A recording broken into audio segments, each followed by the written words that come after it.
Hey guys, welcome to another video. So today, another video in the This is Questions going to be in your exam series that I've been doing. This question comes from the Extension 1 syllabus from Caringbah's 2022 trial paper in the topic of binomial probability. Now, binomial probability as a topic, I think it's fair to say a lot of students think projectile motion is probably the hardest topic in all of Extension 1. Binomial probability is probably the most confusing, right? Um, from what I've seen, it's the textbook compared to the exam questions, there's a big disconnect, right? Still is. Even students' notes from school, right, don't explain this topic well. The solutions in exams really don't explain this well. So, guys, today hopefully I'm trying to clear some of that theory to give you a bit more information on how to tackle these questions. Now, before I dive right in, as always, guys, subscribe to the channel if you haven't already done so. Tell your friends, and then like the video once you've watched it. Now, also before I begin, let me give you a bit of theory. Now, I've done videos on binomial probability before where I've introduced the framework. If you haven't seen it, please look at it, right? Because I'm going to refer to it as it stands right now. But let's recap a bit on the difference between binomial probability and binomial distribution, right? And sample proportions, right? Binomial probability looks like this, right? So if a variable is binomial distributed, so a very common question I like, there are 20 multiple choice questions. What's the probability if a student randomly guessed that he gets at least 3 right? Right? And then you go find the probability of whatever what or 1 minus the probability of 0, 1, 2, right? And then you can use binomial. Why is it binomial? Because you can either be right or wrong. There's 2 outcomes, right? Binomial. However, if the multiple choice had like 50 questions and the question was find the probability of at least 17, right? You don't want to be like putting in 1 minus 0, 1, 2, 3, 4, 5 all the way to 17. That takes forever. In that case, you use a normal approximation, right? Where normal, you redefine the variable as a normal variable with mu and sigma squared as the parameters. And then you go on to convert it to standard normal so you can use the table, right? That's actually the end goal, right? To use the table of values. Now, how do you get from A to B? To get from A to B, you basically need to re-express mu and sigma squared as the expected value and the variance of binomial, right? And then once you've done that, you basically have a normal variable, in which case you then standardize those results. So make X go to Z using the Z-score formula, right?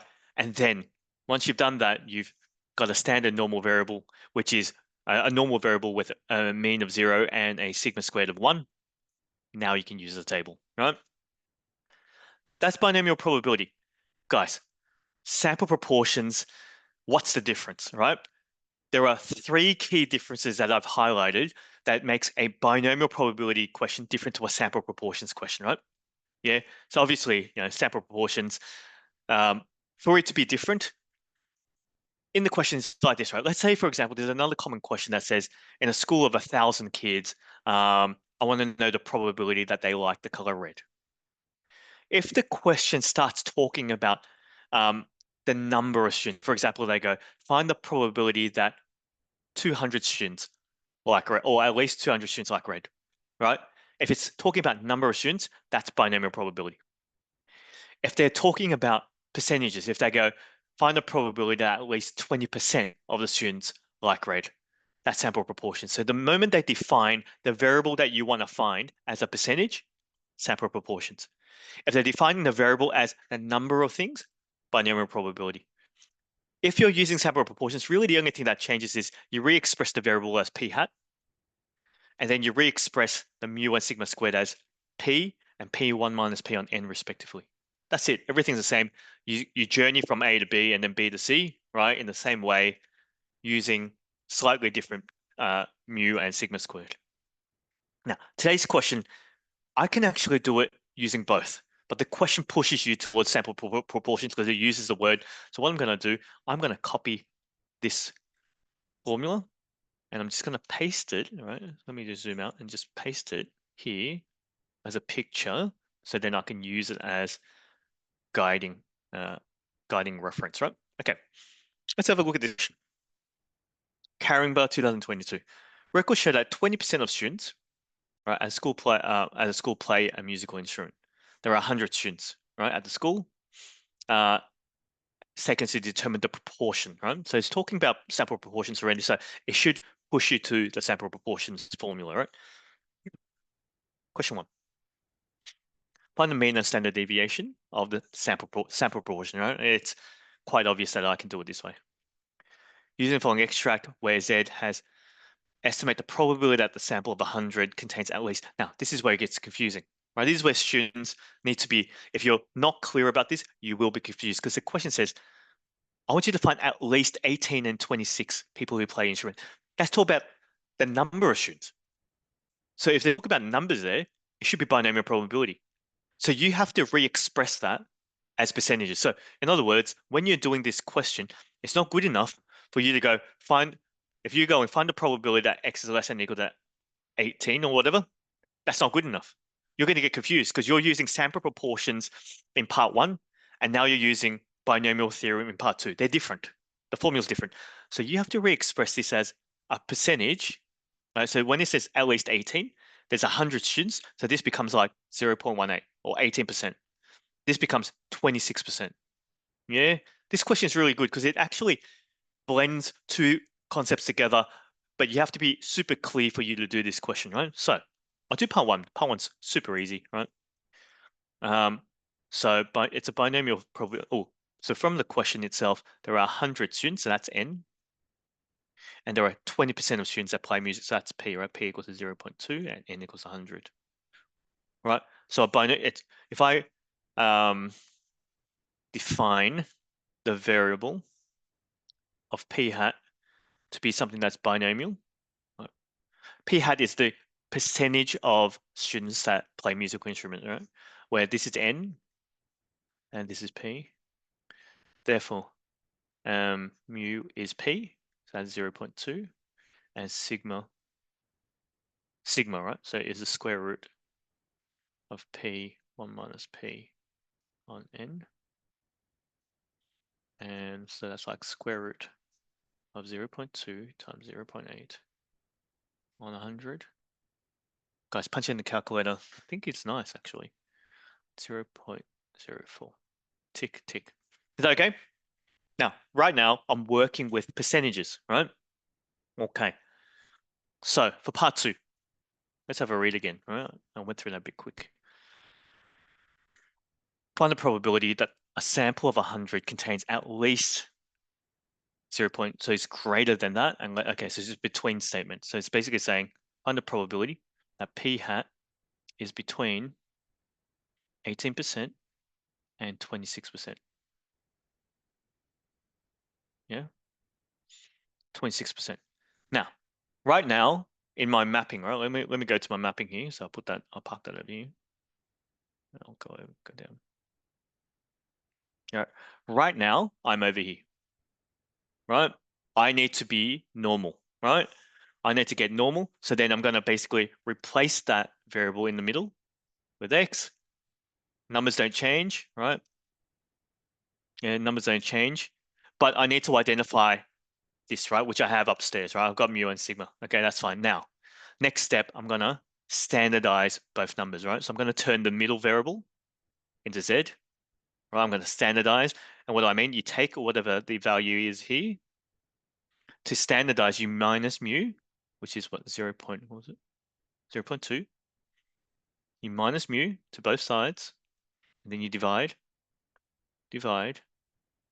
by square root of sigma. Oh no, that is sigma. Don't need to do square root. It's already square rooted, right? Yeah, that would standardize my result for me to then use the table of values, right? So if you punch in the calculator, so if you go 0.1 minus 0.2 divided by 0.04, that's negative 0.5. That's quite nice. This side, so minus x divided by 0.04, 1.5. Now, guys, for those that remember, I think I did a video on this as well. If you do a between statement, that's like the probability that Z is less than the big one, minus the probability that Z is less than or equal to the small one. This I can find in the table. Now, when it's less than, right? When it's less than, you just got to be careful because for this, put a box around, right? Whenever we do less than, that's right on the graph, on a standard normal bell curve, right? Less than, so zero is there, negative 0.5 here. I'm trying to find this area here. And that's what less than negative is. That's symmetrically the same as greater than. By the way, the reason why I'm doing this in your table, I'll scroll over here. There's no negative numbers, right? Always starts from positive.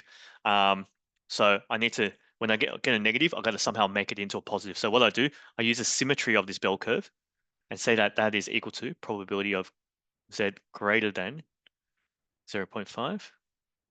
And if it's greater than, if the whole bell curve adds up to 1, that's equal to 1 minus probability that z is less than 0.5, right? So this, if I used something on the table, so I won't find it in the table yet, I'll just write this as 0. As that. So copy and paste that pink bit. This is minus 1 minus probability of z less than or equal to 0.5. Yeah? Now, do I have space? Yep, I have heaps of space. Just going to move this up so I can just write the answer quite nicely below it. Okay. So now I've got two things to find, right? I've got that guy there and this guy here defined in the table. Let's go find 1.5 first. So 1.5 exactly. No second decimal place. So 1.5 is A and 0.5 is A. Okay. So that equals to 0.9332 minus, I think the calculation of the 1 minus, what was it? 0.6915. Yeah. So, and then punch in the calculator says minus 0.6. Guys, so the final answer 0.6247 or 62.47%, right? How's that, guys? So that's sample proportions. Now, just be really clear about this, right?